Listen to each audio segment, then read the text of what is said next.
एक समय की बात है।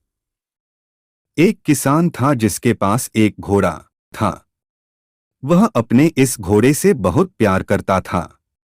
उसे अपने घोड़े पर बहुत गर्व था जो किसान की कमाई का जरिया भी था।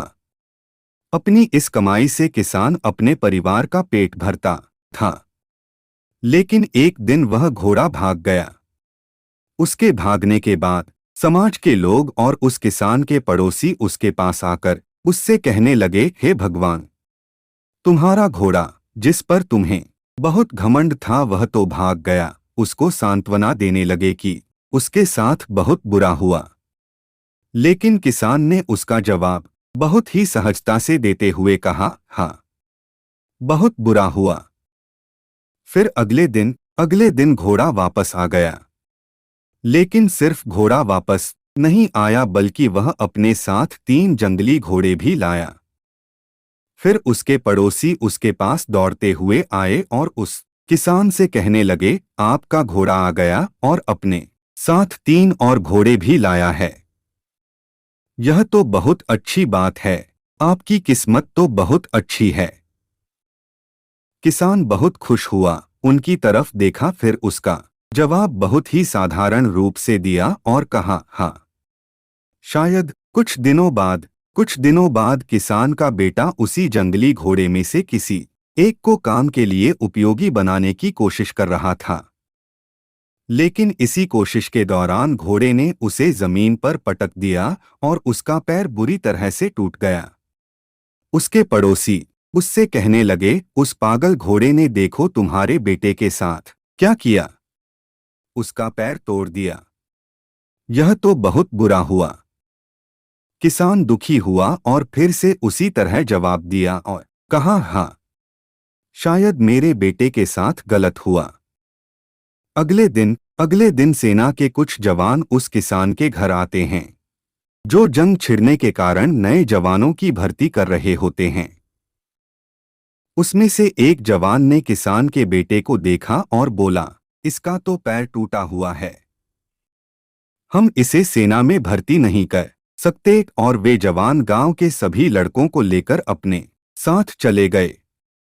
यह जानकर उसके पड़ोसी और बाकी गांव वाले उसके पास आए और बोलने लगे, तुम्हारे बेटे को तो जवान जंग के लिए नहीं ले गए, तुम्हारी किस्मत तो बहुत ही अच्छी है।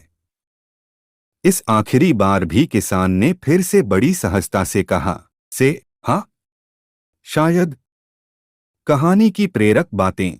इस कहानी से हमें यह प्रेरणा मिलती है कि हमारे लिए चीजों को नकारात्मक ढंग से सोचने में जरा भी समय नहीं लगता है। जब भी कुछ हमारे अनुकूल नहीं होता तो हम उसे बुरा ही समझते। लेकिन सच बात तो यह है कि कोई नहीं जानता कि जो साथ घटा है वह बुरा है या अच्छा। इस कहानी में भी किसान के भावों में परिवर्तन परिस्थितियों के कारण होता है। बुरी परिस्थितियों में वह नकारात्मक हो जाता है और अच्छी परिस्थितियों में वह सकारात्मक। इन नकारात्मक और सकारात्मक परिस्थितियों के बीच के समय में धैर्य रखना बहुत जरूरी होता है। क्या आप वाकई में यह बता सकते हैं कि हमारे साथ जो घट रहा है वो गलत है या सही, बिना यह जाने कि भविष्य में उसका क्या प्रभाव पड़ेगा हम पर, यह हमारे जीवन पर? मुझे लगता है आपका जवाब होगा नहीं।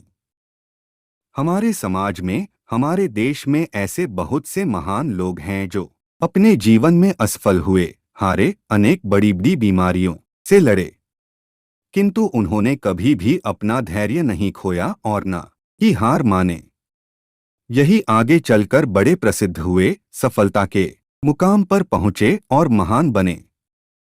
हमारे बड़े बुजुर्ग सही ही कह गए हैं कि जो होता है अच्छे के लिए ही होता है। यह छोटी सी लाइन हमें बहुत कुछ सिखा जाती है और ये बात हमें कभी नहीं भूलनी चाहिए। हमेशा कोशिश करते हो, जीवन के पथ पर निरंतर आगे बढ़ते चलो। आपको बस यह करना है, एक, किसी बात को लेकर ज्यादा परेशान नहीं होना है। 2, अपने आप को शांत रखना है। 3, अपने काम से काम रखना है। कहानी अच्छी लगे तो चैनल को सब्सक्राइब करें। धन्यवाद।